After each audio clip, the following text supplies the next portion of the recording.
The storm desk. Read the storm, book the roofs. A storm just crossed your market and your first move is to spend money on fresh leads, more mail, doors you've never knocked. Meanwhile, your cheapest jobs sit in a file you already paid for, going stale. The old book. Past customers and dead estimates. By the end of this, you'll know how to mine that book for booked roofs at zero ad spend, the legal lines you can't cross, and the honest note that reopens a closed door. Those roofs aged into this storm, and most owners drive past the found money. Start with why the old book wins.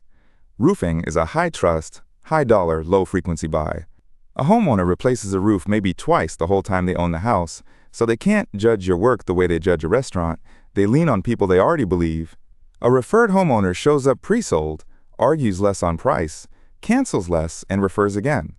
A shared lead is a homeowner 4 other crews are calling, so you fight on price before you climb a ladder. The old book skips that fight. So open the book and see who's in it. 2 piles. 1 is past customers, the roofs you installed. 2 is dead estimates, homeowners you quoted who went elsewhere or never moved. Both have neighbors. A homeowner you re-roofed 4 years ago lives on a street where other roofs are aging into the same window, the roughly 5-year band when a roof is old enough to be due. A real storm just crossed those addresses, and you already own the relationship. That's the part you can't buy. Now sort the book by roof age band before you message anyone. A band is a range for how old the roof is, not an exact year. Asphalt shingles broadly run 15 to 30 years, depending on type and install. So a roof you laid 2 years ago is not due, no matter how hard the storm hit, while a decade old might sit dead center in the replacement window. Tag by the band, not your mood about the customer. The quiet one who paid on time beats the one who went cold. Here's the part owners get wrong, so slow down. The old book is also a review and referral engine, and the rules changed hard. The Federal Trade Commission's review rule took effect in October of 2024.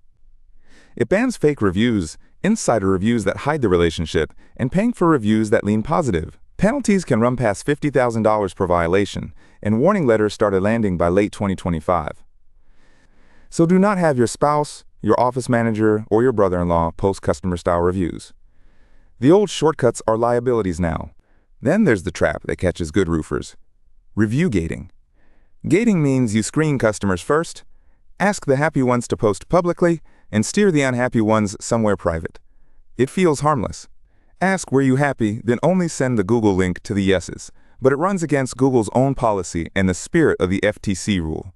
Google can pull every review tied to the campaign, drop your ranking for months, or suspend the profile that is your front door. The fix is dull.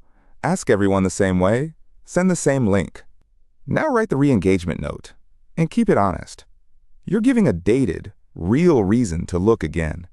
Hi, it's the crew that put the roof on your place a few years back. A storm came through this week, and your roof is getting to the age where a quick look makes sense. No charge, no pressure. That's the whole note. Notice what's missing. No 5 stars, no insurance promise, no countdown. For a dead estimate, change one line. We never did your roof, but that storm just crossed your street, and the offer still stands. Timing decides whether that note lands or annoys. For a past customer, ask within days of a job closing clean, once the dumpster is gone and the yard is swept for nails. That's when the goodwill is hot. For the storm re-engagement, the trigger is the dated storm record for that market, not a hunch. And mind the channel rules. Commercial email has to follow canned spam. Truthful subject, real address, working opt-out. Texting needs opt-in first, and you honor a stop the second it lands. One honest note beats 5 blasts that get you reported. When the re-engagement turns into a real claim, here's the line, and it is not subtle. Your job is to document what you see and write an estimate. The claim itself is not yours to run. The insurer decides coverage, the homeowner owns the claim, and the deductible is theirs to pay.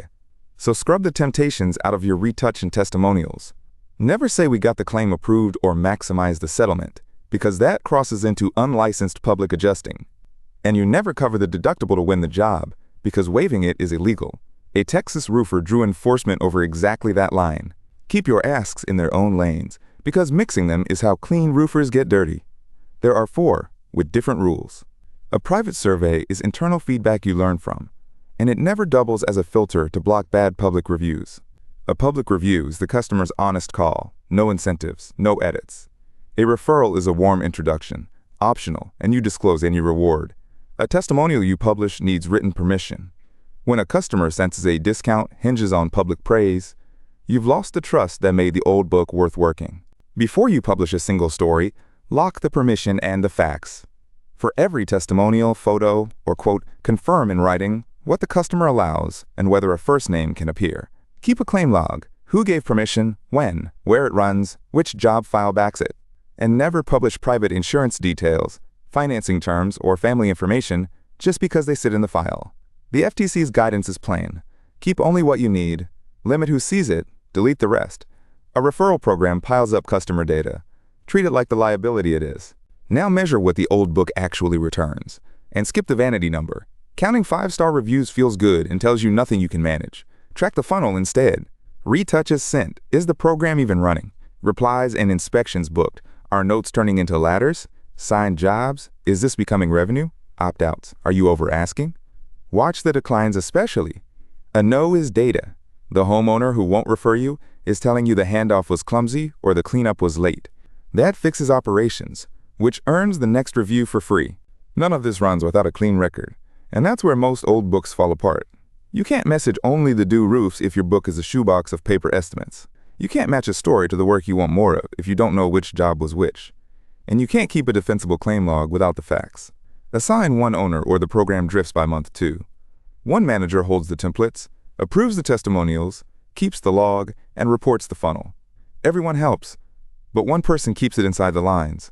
Here's where Roof Predict fits and where it doesn't. It keeps an operating picture of which homes you've worked, which roofs nearby are aging into the replacement window, and which past customers and debt estimates are worth a retouch. So the outbound you already do points at the due doors instead of every door. It pairs an estimated roof age range with per home storm physics to flag which roofs are likely due. It does not inspect, diagnose damage, or decide coverage. Roof age is a planning range, not a date. The list says who to re-engage. The inspection earns the sale. Close the loop. Your cheapest roofs after a storm aren't in the swath. They're in the book you already paid for. Sort it by roof age band, not by who smiled at signing, and re-engage with a dated, honest reason to look again. Ask everyone the same way. Never gate the reviews, and keep insurance promises out of your mouth. Document what you see, write the estimate, and let the insurer decide coverage. Measure replies and sign jobs, not 5 stars. The chaser buys new doors while you reopen the ones you already earned, before you've even built a route. That's found money at zero spend.